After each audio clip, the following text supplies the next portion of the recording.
Halo teman pemilik, kembali lagi bersama saya Firman Hidayat di sini di podcast Andun Berkabar KPU Provinsi Bengkulu karena setiap suara itu bermakna.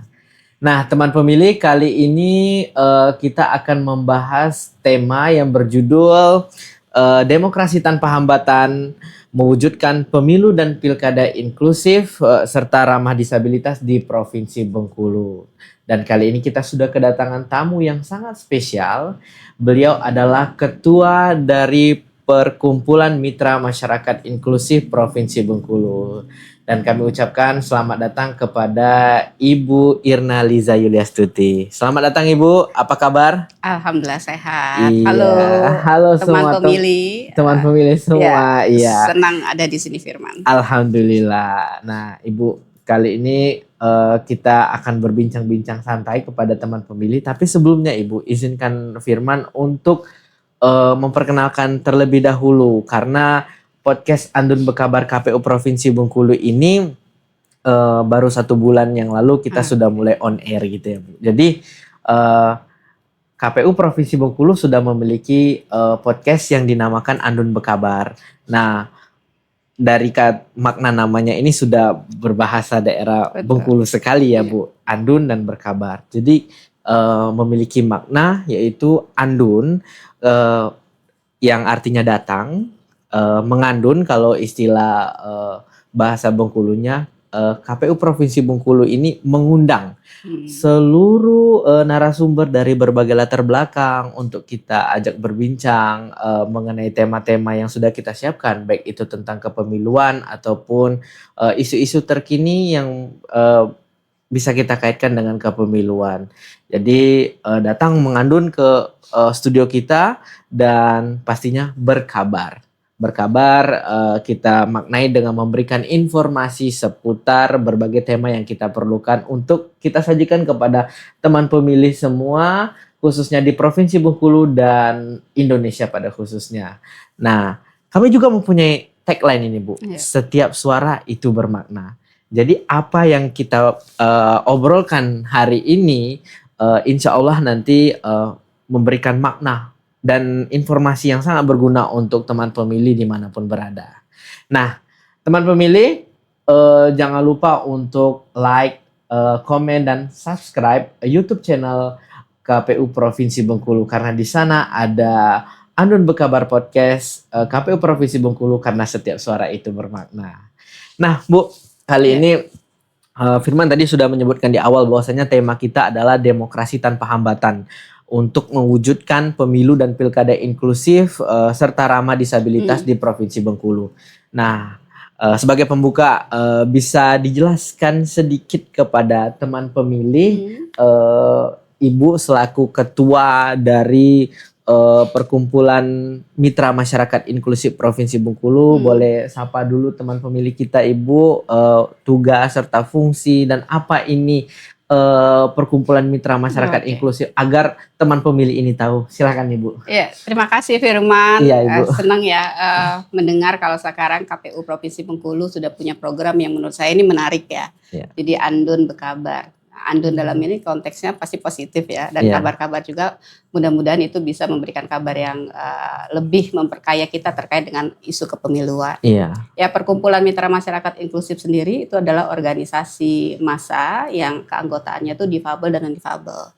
Nah, jadi kita bergerak di isu advokasi, pengorganisasian dan pendampingan untuk teman-teman difabel di semua isu, termasuk salah satunya adalah untuk isu di dalam politik ya, di dalam mereka bisa mempunyai hak yang sama di alam demokrasi di Provinsi Bengkulu pada khususnya.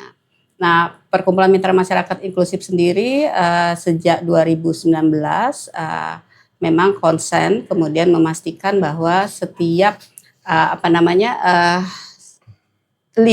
setiap lini kehidupan kita itu mendorong untuk kesetaraan dan kesamaan hak untuk semua orang, termasuk penyandang disabilitas. Karena kami meyakini bahwa negara Indonesia itu menjamin semua warga negara, nggak ada yang menjamin setengah warga negara gitu ya. Jadi semua warga negara, dan itu dipastikan teman-teman dari kelompok rentan, termasuk penyandang disabilitas itu mereka mendapatkan kesetaraan gitu. Nah, jadi itu dia tadi teman pemilih sudah Ibu Irna jelaskan tugas dan tujuan utama dari organisasi massa perkumpulan mitra masyarakat inklusif di Provinsi Bengkulu ini. Nah, sebagai pembuka Ibu, tadi Ibu sudah menjelaskan nih mengenai organisasi perkumpulan mitra masyarakat inklusif di Provinsi Bengkulu. Nah, kali ini bisa Ibu jelaskan kepada teman pemilih apa sih sebenarnya esensi dari pemilu inklusif itu menurut pandangan Ibu, dan juga menurut pengamatan dari perkumpulan mitra masyarakat inklusif ini, bagaimana potret pemenuhan hak-hak pemilih disabilitas, terutama barusan kemarin di tahun 2024 kita sudah melewati pesta demokrasi. Nah, bagaimana itu Ibu?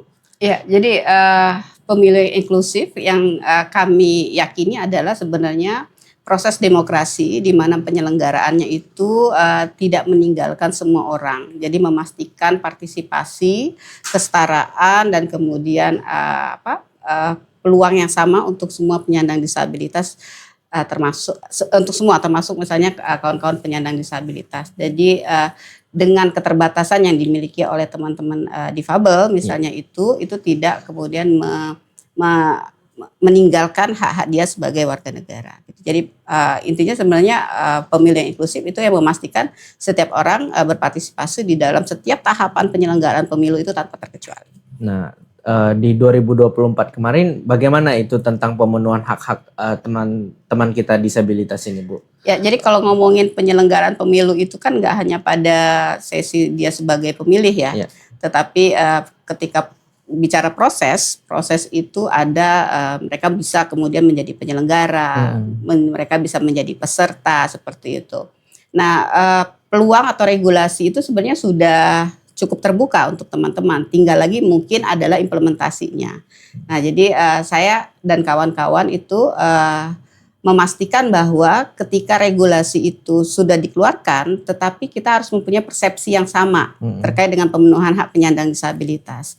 Karena kalau sudah persepsinya yang salah, itu nanti implementasinya juga akan salah. Misalnya ketika kita ngomongin pemenuhan hak ketika mereka menjadi peserta pemilu gitu ya. Peserta pemilu ada misalnya proses kesehatan jasmani rohani. Nah, kesehatan jasmani rohani itu jika diartikan bahwa kesehatan jasmani itu hanya pada keutuhan misalnya anggota tubuh, maka untuk teman-teman pengguna kursi roda misalnya, atau misalnya dia yang punya tangannya satu, dia akan gugur karena tidak memenuhi dia kesehatan jasmani gitu. Kesehatan rohani misalnya untuk teman-teman yang difabel mental misalnya kayak gitu. Kalau diartikan bahwa dia itu kesehatannya hanya dilihat daripada kesehatan mental saja, tetapi tidak yang lainnya, itu ya otomatis gugur. Nah, jadi persepsi itu yang harus kemudian kita samakan. Kesehatan jasmaninya seperti apa, kemudian kesehatan rohaninya seperti apa, itu untuk peserta. Nah, untuk penyelenggara pun itu hampir sama ya dengan teman-teman di dalam peserta. Ada beberapa syarat yang kalau kita tidak punya pemahaman yang sama itu sangat merugikan teman-teman. Nah, untuk kemudian dia sebagai pemilih itu pun akan berbeda.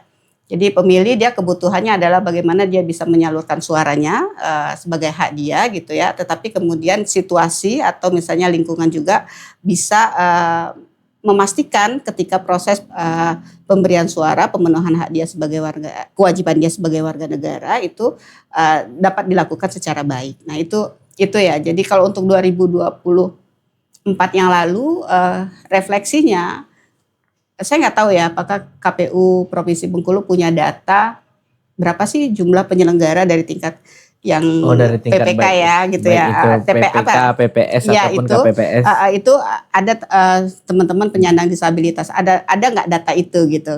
Kalau misalnya ada kan berarti bisa compare dong, misalnya oh ya untuk pemilu 2024 dan pilkada serentak 2024 itu untuk misalnya hak teman-teman sebagai penyelenggara itu sudah diakomodir karena sudah ada persentasenya seperti itu. Nah, termasuk peserta juga gitu ya. Nah, kalau untuk pemilu jelas ya, misalnya jelas KPU punya data gitu 8.500 apa 600 sekian lah kayak gitu untuk pemilih disabilitas dengan ragam disabilitasnya. Tapi kemudian bagaimana dengan yang data yang sebagai penyelenggara atau dia peserta? Nah, itu harus bisa diakomodir juga. Iya, harus menjadi konsen khusus juga ke depannya ya untuk KPU, karena saya bilang lagi kalau ngomongin pemilu yang inklusif itu tidak hanya sebagai dia pemilih, tetapi dia juga ya karena dia kan proses penyelenggara. Proses penyelenggaraan itu kan ada 3 itu yang kemudian bisa diakses oleh semua masyarakat kayak gitu. Jadi PR-nya di situ satu, ini sekaligus kita refleksi ya di akhir tahun ya. Kemudian juga ketika kemudian kita bicara akomodasi yang layak untuk teman-teman difabel, masih banyak catatan-catatan sih sebenarnya ya. Saya bisa katakan bahwa di beberapa TPS itu temuan kita, ini prosesnya balik lagi ke pendataan. Jadi pendataan itu koreksi kalau saya salah, misalnya PKPU nomor 7 tahun 2024 terkait dengan pendataan itu kan ada tuh kolom disabilitasnya. Tapi ketika proses pendataan, nah itu mungkin bisa jadi teman-teman pendatanya itu tidak diberikan pengetahuan gitu ya terkait dengan disabilitas kayak gitu. Nah jadi itu sangat berpengaruh karena kan data 8.000 itu kalau kita lihat lagi, kalau saya bisa meyakini bahwa itu data belum valid sih sebenarnya ya, tidak valid karena di TPS di Kampung Melayu sebelah sana itu apa namanya tuh? Saya lupa ya, jadi daerah kita juga lupa ya Bu ya. Di daerah situ tuh sebenarnya teman saya ada namanya Mahdalena, dia netra, dia tuh terdata sebagai non disabilitas. Jadi ketika dia melakukan Simpang Kandis, lupa. Ya Simpang Kandis teman ya, mohon maaf lah ya teman pemilik. Jadi di Simpang Kandis itu dia tidak terdata sebagai penyandang disabilitas. Tapi terdata non disabilitas. Non disabilitas sehingga itu mengurangi kualitas dia sebagai pemilih ya. Jadi kan dia perlu bantuan. Betul, dia akhirnya bantuan dan proses kerahasiaannya itu kan menjadi sedikit tidak tidak maksimal lah kayak gitu ya. Nah, jadi itu sebenarnya Bung Firman dan kawan-kawan semua. Kalau ngomongin tentang gimana 2024 yang lalu atau pemilu itu, saya rasa aturan kita sudah cukup baik mengakomodir ya Undang-Undang Dasar 45 yang mengatakan bahwa semua orang punya hak, Undang-Undang 7 2017 tentang pemilu, kemudian Undang-Undang 8 tahun 2016 itu tentang penyandang disabilitas gitu. Itu sudah, dan PKPU-nya turunannya sudah ada. Tinggal lagi ketika implementasi, makanya itu perlu punya pemahaman yang sama. Dan pemahaman persepsi itu sendiri. Persepsi itu sendiri supaya apa? Supaya regulasi itu terjalankan dengan baik. Nah, Provinsi Bengkulu menurut saya sudah mulai ke sana ya. Saya senang tadi itu pas datang, ada RAM gitu ya, ada bidang miring kayak gitu ya. Yang kemudian itu membuat teman-teman yang pengguna kursi roda bisa masuk ke dalam sini gitu. Mudah-mudahan ada lift nanti. Jadi bisa naik ke ruang atas. Dan bisa tambah lagi tingkatan gedungnya, bukan 2 lantai lagi 3 atau 10 lantai. Amin, kita aminkan ya. Amin gitu. Ya. Nah, tapi Bu, sebelum kita ke pertanyaan selanjutnya, untuk saya masih penasaran dengan perkumpulan mitra masyarakat inklusif ini. Nah, untuk sekarang tercatat anggotanya itu sudah berapa? Kalau kita perkumpulan itu dia jatuhnya kayak ormas ya. Jadi keanggotaan itu individu. Saya selalu katakan bahwa masuk ke satu tempat itu tuh nggak mudah, nggak mesti dicatat gitu. Bukan.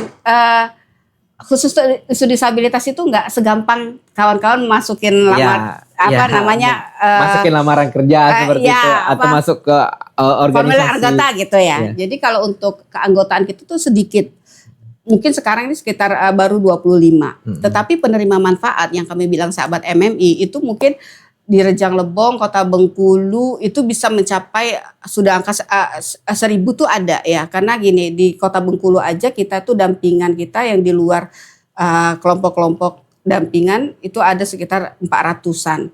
Nah, belum ditambah dengan yang di kelompok-kelompok. Nah, untuk yang di Rejang Lebong itu juga ada. Jadi makanya saya bilang data teman-teman penyandang disabilitas ini yang dimiliki oleh instansi itu belum valid, bukan berarti salah ya.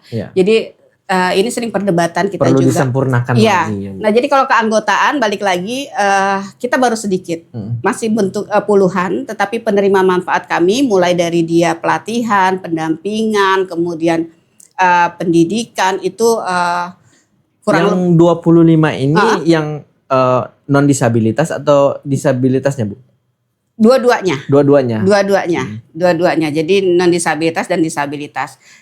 Padahal kenapa sih harus disampaikan ini non disabilitas dan disabilitas supaya menyamakan persepsi kita bahwa PMMI ini, kami menyebutnya PMMI ini bukan organisasi disabilitas gitu. Jadi memang organisasi yang inklusif gitu ya. Walaupun sebenarnya nggak usah dibilangin juga keanggotaan kami adalah masyarakat umum bisa kayak gitu. Cuman masyarakat memang harus kita sampaikan dulu supaya kita melihat bahwa ada inklusivitas di sana. Itu sekitar 25 yang sudah menjadi anggota penuh ya, karena masuk anggota PMMI harus 5 tahun.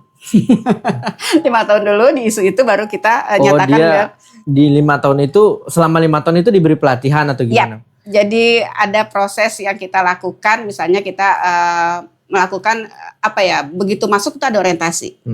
Orientasi terkait dengan isu difabel, kemudian orientasi bagaimana berinteraksi dengan disabilitas, bicara regulasi, kemudian ketika dia menyatakan diri masuk menjadi anggota itu kita lihat dulu. Nah baru nanti ada pendidikan kader. Iya itu dan 5 tahun kita lihat konsistensi dia di isu difabel itu seperti apa. Karena Firman dan kawan-kawan semua teman pemilih, isu disabilitas ini isu yang cukup seksi ya. Kalau seandainya teman-teman membawanya ke arah untuk pemenuhan hak-hak dia sebagai warga negara, maka itu menjadi yang substansi yang akan kita lakukan. Tapi kalau kemudian isu disabilitas ini hanya untuk digunakan sebagian orang gitu ya, untuk kepentingan pribadinya, misalnya menggunakan teman-teman disabilitas ini sebagai objek yang bisa dimobilisasi, objek yang kemudian bisa untuk mendapatkan sesuatu. Dalam konteks misalnya charity gitu ya, menempatkan mereka sebagai objek bukan subjek, dan itu harus hati-hati juga kayak gitu. Nah jadi PMMI ini masih juga terbuka untuk umum yang ingin seperti dia, saya ada niatan ingin menjadi membantu para disabilitas, tapi itu teman pemilih harus ada orientasi dan konsistensi selama 5 tahun baru bisa menjadi anggota penuh. Betul.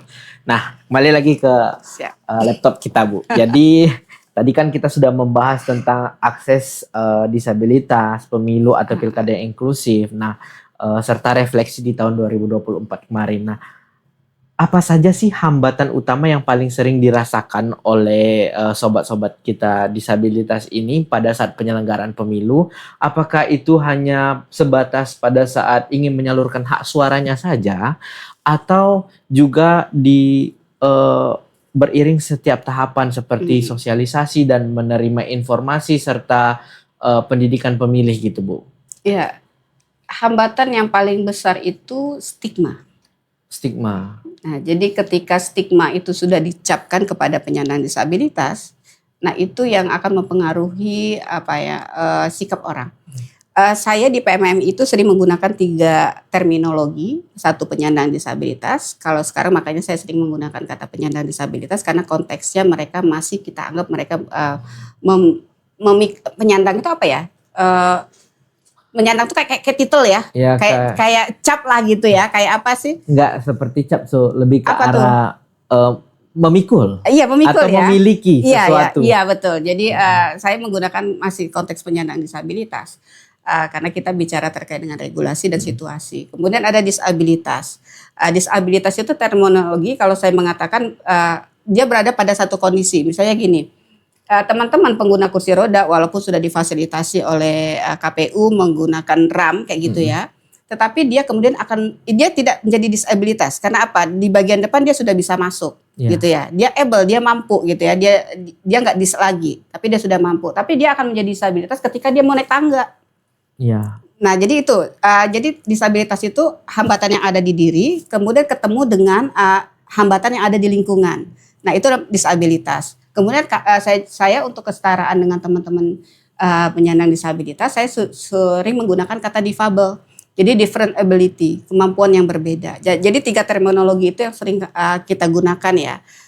Karena penggunaan terminologi ini akan berbeda ketika kita bicara perlakuan kita. penyandang disabilitas, maka dia berarti masih memikul nih ketidakablean.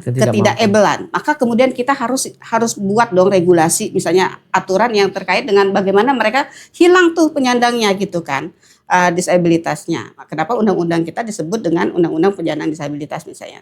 Nah, disabilitas juga kayak gitu. Oh, dia nggak mampu, berarti kita berikan akomodasi, berikan akses dia gitu mampu sehingga gitu disnya tuh hilang gitu ya. Nah, kemudian kita lihat, oh ternyata mereka ini sama, setara. Tapi dia orang yang mempunyai kemampuan yang berbeda, different ability misalnya ya. Apa kemampuan yang berbeda? Kalau misalnya kita jalan menggunakan kaki kita, pada layaknya sebagian banyak orang. Ya. Tetapi teman-teman yang kakinya tidak berfungsi, tapi fungsi mobilitas kakinya digunakan dengan kursi roda. Tapi kan tidak menghilangkan fungsinya, toh? Tidak kan? Nah, itu yang kemudian kita lihat bahwa teman-teman itu yang disebut dengan different ability. Itu tantangan yang paling besar adalah stigma. Jadi ketika stigma menganggap bahwa teman-teman itu disabilitas, nggak mampu, namanya udah barang nggak mampu ini nanti dulu lah ya, daripada ngerepotin ya gitu ya, gitu kan, atau mungkin udah ngerepotin gitu. Kita cari gitu yang ya, gitu. Jadi non difabel aja gitu. Betul. Jadi stigma itu yang ada dan itu sangat berpengaruh. Tapi ketika kita sudah bilang oh dia different ability nih, apa sih kemampuannya? Pasti kan kita keponya itu pasti kemampuan dia ini apa nih? Dibandingin dia bicara terkait dengan ketidakmampuan dia. Nah, jadi stigma itu. Jadi kita rubah bahwa setiap orang itu punya potensi, tetapi dengan cara yang berbeda. Nah, jadi stigma itu yang harus kita rubah. Tantangan yang paling besar saat ini yang dirasakan oleh teman-teman difabel adalah stigma. Karena stigma itu akan mempengaruhi dari implementasinya. Nah, jadi teman pemilih, mari kita ubah stigma kita terhadap penyandang disabilitas, bahwasanya mereka itu mampu dan cuma dengan cara yang lebih berbeda. Betul. Ya. Gitu. Baik Ibu, itu dia tadi di segmen pertama, kita akhiri dulu. Nanti teman pemilih jangan kemana-mana, kita lanjut di segmen 2. Tetap di podcast Andun Berkabar KPU Provinsi Bengkulu. Masih bersama narasumber kita Ibu Irna Liza Yuliastuti. Karena setiap suara itu bermakna. Halo teman pemilih, kita lanjutkan lagi di segmen 2 ini, masih di podcast Andun Berkabar KPU Provinsi Bengkulu, karena setiap suara itu bermakna. Masih bersama narasumber kita Ibu Irna Liza Yuliastuti, selaku ketua dari Perkumpulan Mitra Masyarakat Inklusif Provinsi Bengkulu. Nah Ibu, tadi kita sudah membahas tentang tugas dan fungsi, perjalanan sahabat disabilitas ini baik itu di pemilu atau pilkada, serta keanggotaannya. Nah kali ini Firman ingin bertanya terkait sarana dan prasarana di hari pemungutan suara nih. Kan kita memberi di TPS itu otomatis ketika data masuk dari bagian data, bahwasanya oh di TPS ini ada penyandang disabilitasnya dengan kategori ini dan ini. Nah, otomatis disediakan di sana kan Bu. Nah, terkait sarana dan prasarana di hari pemungutan suara, standar ideal seperti apa yang dicita-citakan menurut versi pandangan dari Ibu sendiri? Silakan Bu. Ya, terima kasih Bung Firman. Saya panggil Bung Firman aja ya. Ya, jadi kalau terkait dengan sarana dan prasarana, kami bilang itu akomodasi yang layak ya. Jadi akomodasi yang layak itu sarana dan prasarana yang memastikan kemandirian teman-teman difabel. Nah, selagi mereka belum bisa kemudian secara mandiri, itu kita belum katakan itu layak untuk difabel. Kalau refleksi di pemilu 2024 dan pilkada 2024, walaupun data sudah dimiliki oleh KPU Provinsi dan KPU Kabupaten Kota, kami masih mendapatkan beberapa temuan ya, baik itu dari teman-teman langsung ataupun kawan-kawan mendapatkan kabar gitu. Temuan langsungnya misalnya saya sempat cerita tadi ada teman kami di Simpang Kandis yang dia teman sahabat netra tapi kemudian dia tidak terdata sebagai pemilih sebagai pemilih difabel gitu ya, disabilitas. Nah, satu lagi misalnya terkait dengan akses ketika dia TPS itu dibangun. Jadi penting sekali data ya Firman dan kawan-kawan semua, karena data itu bukan sekedar angka, tapi bagaimana memastikan kawan-kawan itu bisa berpartisipasi secara bermakna. Ketika kita tahu bahwa dia difabel fisik dia pengguna alat bantu, baik itu kruk, baik itu kursi roda atau yang lainnya, artinya situasi itu harus disiapkan. Pastikan misalnya ada teman difabel pengguna kruk atau tongkat. Nah, itu dia akan sulit kalau naik. Jadi pastikan bahwa TPS-nya itu tidak di tempat yang tinggi seperti itu. Nah, itu masih kita temui. Jadi kesulitan mereka untuk naik. Wah, kata mesti ekstra ini gitu ya. Teman-teman naik. Nah, jadi itu menjadi konsen khusus, catatan khusus untuk teman-teman terutama di bidang teknis ya. Teknis ya? Nah, teknis. Untuk ini untuk memastikan sarana dan prasarana gitu ya. Terus yang kedua untuk penyelenggara juga, ini ada kejadian itu di Kota Bengkulu, di Panorama itu ininya tuh kecamatannya. Singgaran Pati. Singgaran Pati. Nah, jadi salah satu TPS di Singgaran Pati itu kotanya tuh tinggi sekali gitu, tinggi sekali, bahkan kita yang non disabilitas pun harus agak jinjit untuk masuknya gitu ya. Bayangkan gimana teman-teman difabel yang pengguna kursi roda. Jadi kalau pendataan itu baik, maka sarana prasarannya harus mengacu di situ gitu. Nah, jadi untuk sejauh ini ada catatan. Saya nggak akan bilang bahwa ini sudah bagus benar gitu ya, tapi catatan yang untuk perbaikan ke depan. Tetapi tentu kita apresiasi apa yang dilakukan oleh KPU Provinsi untuk kemudian mengundang teman-teman di organisasi disabilitas ya untuk memberikan masukan. Tapi harapannya masukannya itu kemudian bisa diimplementasikan. Betul, diimplementasikan supaya ini partisipasi bermakna. Saya bilang bermakna itu tadi ya. Walaupun misalnya di dalam PKPU 17 ya, tahun 2024, saya masih ingat itu terkait dengan pemungutan suara ya. Itu bisa didampingi, misalnya kan diberikan apa. Tetapi pendampingan itu tuh kalau bisa dilakukan secara mandiri kan tidak mengurangi makna kerahasiaan ya. Jadi jangan kemudian dia tercatat sebagai penyandang disabilitas kemudian harus didampingi itu. Jadi agak mengurangi ada makna kerahasiaannya. Azas kerahasiaannya itu agak sedikit terganggu gitu ya. Nah, jadi itu yang sebenarnya yang kita harapkan. Itu Firman. Jadi Bu, apa sebelumnya baik di PMMI ini apakah ada sinergi atau MOU kerjasama dengan KPU Provinsi Bengkulu atau juga pernah mengirimkan masukan atau catatan kepada KPU Provinsi Bengkulu terutama pemenuhan hak-hak disabilitas ini Bu? Ya, dari 2019 itu 2018 atau 2019 sebelumnya kami PMMI sudah beraudiensi dengan KPU Provinsi Bengkulu untuk memastikan teman-teman terlibat secara penuh di dalam proses pemilu waktu itu. Nah, di 2024 prosesnya menjelang 2024 kami juga sering diajak diskusi sebenarnya ya. Tapi kalau PMMI sendiri sedikit kurang sebenarnya intensitasnya berdiskusi dengan teman-teman KPU Provinsi. Lebih banyak dengan teman-teman PPUAD. Jadi ada organisasi disabilitas namanya Pusat Pemilihan Umum Akses Disabilitas. Nah, itu benar-benar organisasi disabilitas. Kalau PMMI kan bukan organisasi disabilitas ya. Itu teman-teman memang organisasi disabilitas yang konsen di isu pemilu. Jadi awal-awalnya itu kan sering kontak dengan PMMI ini gitu. Tapi kemudian kita dorong teman-teman bahwa yang paling pas bicara itu adalah teman-teman difabel.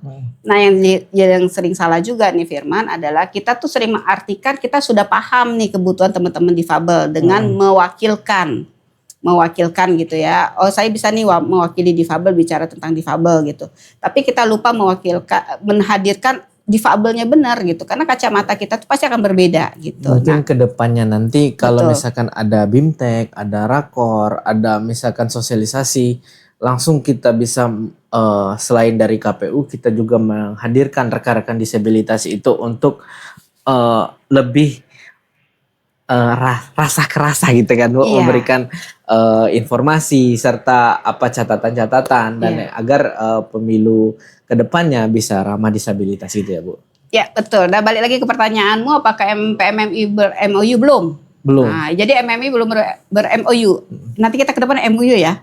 Karena penting juga pandangan dari non disabilitas Ya, gitu. nanti mungkin bisa menjadi masukan kepada pimpinan nanti Iya. agar bisa Betul. melakukan MOU, agar Betul. bisa sehingga hak-hak teman pemilih terutama teman-teman disabilitas bisa lebih baik lagi guna mewujudkan karena kalau tidak salah yang salah satu visi misi target KPU RI dan turunannya ke depan adalah mewujudkan pemilu yang inklusif. Iya, jadi inklusif itu gini, bukan ada kendala nih ya Firman ya. Saya jadi di ruang ini saya akan sampaikan.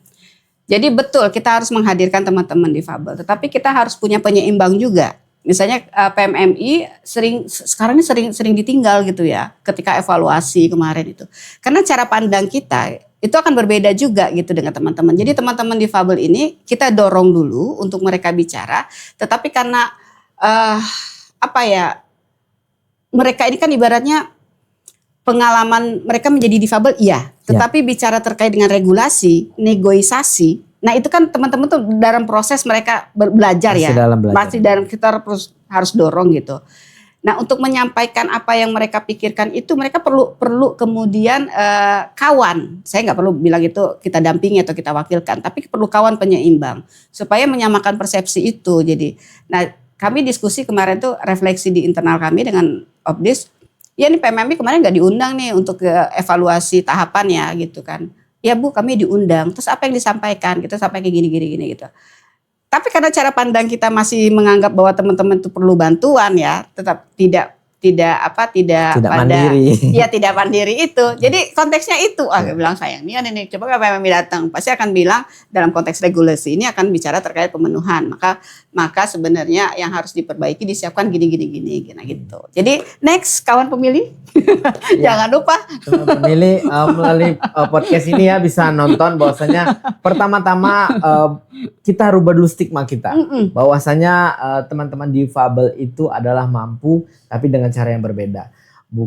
Bukan ingin selalu didampingi tapi mereka nanti mampu karena kita sediakan fasilitas serta alat pendukung untuk mereka menjadi mampu ya Bu.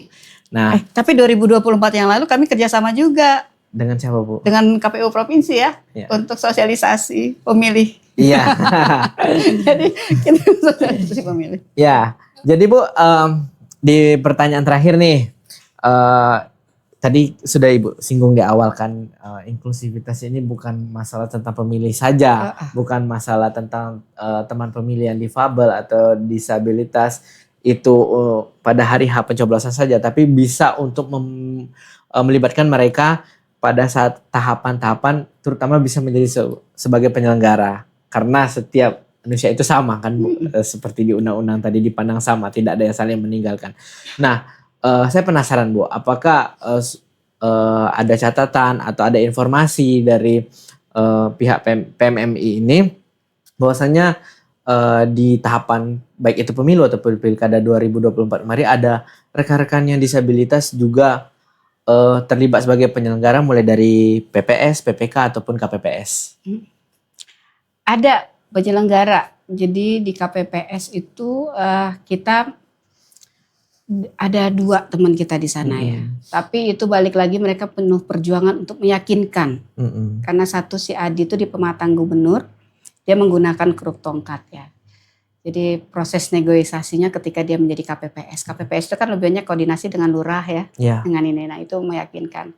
Dan itu cukup menjadi catatan kita, setidaknya teman-teman sudah berusaha. Banyak juga yang daftar tapi nggak diterima gitu ya karena stigma. Nah untuk menjadi peserta ada. Jadi ada teman kita di 2024 kemarin di partai lah gitu ya, dia mencalon. Tapi balik lagi nih, kayaknya sama partai ini agak nakal aja gitu ya, agak nakalnya karena dia nggak ditaruh di dapil dia gitu, di dapil yang ketua, dapil yang jauh, ketuanya gitu ya. Jadi waktu pas tahu kita semangat nih dorongnya, ayo dong ikut. Targetnya nggak usah menang.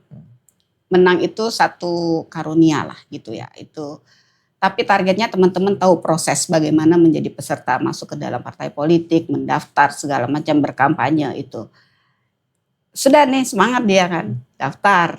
Nah, jadi pas daftar, wah saya ditaruh di dapil yang jauh nih, bukan di dapil dia.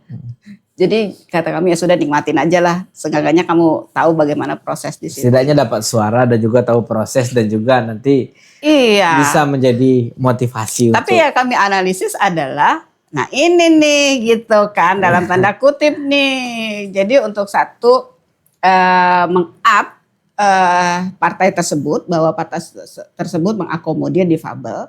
Tetapi satu sisi dari kacamata politik ya yang dirugikan teman-teman gitu ya. Kalau memang mau kenapa dia nggak ditaruh di dapil dia kayak gitu kan. balik semua kembali kepada partai. Iya balik lagi makanya saya bilangnya itu tadi ya partainya gitu. Nah jadi masih banyak catatan. Kami juga perlu untuk bertemu dengan para pimpinan partai politik untuk menyamakan persepsi ini gitu. Jadi betul bahwa semua teman-teman itu punya hak yang sama dan ketika kawan-kawan punya wewenang itu memastikan bahwa kesamaan itu benar-benar dilakukan tidak dalam konteks mereka itu dipergunakan. Iya.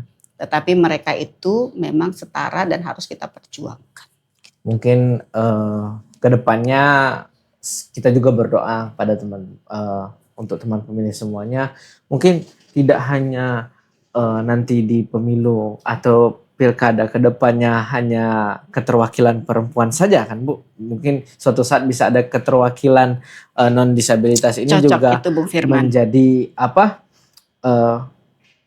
dimasukkan di dalam undang-undang gitu kan. Jadi teman-teman yang disabilitas ini akan mampu untuk bersaing dan juga yang paling pertama yaitu merubah stigma ya Bu. Jadi kalau ada teman pilih melalui podcast di episode 10 ini kita mengundang tamu spesial Ibu Irna sudah menjelaskan untuk kedepannya mari kita rubah stigma kita bahwasanya disabilitas itu bukan hanya untuk didampingi saja atau perlu pendampingan tapi kita menyediakan akses sehingga mereka mampu untuk melakukan aktivitasnya dengan cara yang sedikit berbeda namun mereka tetap mampu ya Bu.